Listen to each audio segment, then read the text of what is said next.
For today's video ay pinuntahan nga natin ang pinakamalamig na lugar dito sa Karangalan. Marahil nagkakamali nga ako sa aking nabanggit dahil ang ating tunay na pupuntahan talaga ay ang boundary ng dalawang probinsya. Ang probinsya ng Nueva Ecija at probinsya ng Nueva Vizcaya. Dahil dito mo nga daw may experience ang malabagyo na hamog. Bagyo ba ito ya? Bagyo. Bagyo ba ito? Bali sa aming pagpunta nga pala, inabot nga pala kami ng 34 na minuto. At ang aming distansya naman ay tinatansyang 21 kilometro. Ang agwat nito mula sa Piyut hanggang Kapintalan.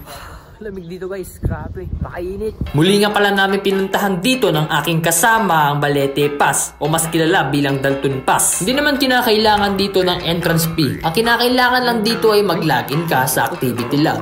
Pati pro giniginaw niyo.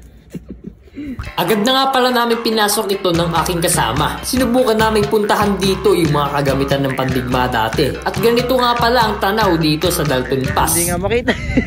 Grabe guys, napakalamig dito. Ang kinagusto ko pa sa may lugar na ito ay yung hamog. Dahil bibihira lang kasi ang experience ko sa mga ganito. Mastig ng buto na to, ano? Guys, tingnan nyo.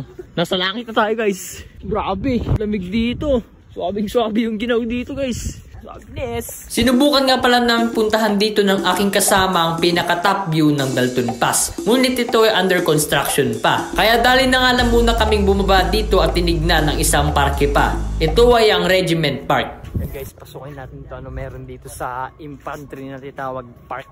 Ang eksena nga pala nakagubatan dito ay naialin tulad ko sa may folklore. Dahil bukod sa mahamog ay ito pa ay binabalutan ng kagubatan. Tunay ngang napakaganda ng aking experience dito sa Dalton Pass. Bukod sa nakisabay ang hamog dito ay napakaganda pa ng background dito. Gaya netong nasa kabilang video. Halina't ito ay ating panoorin.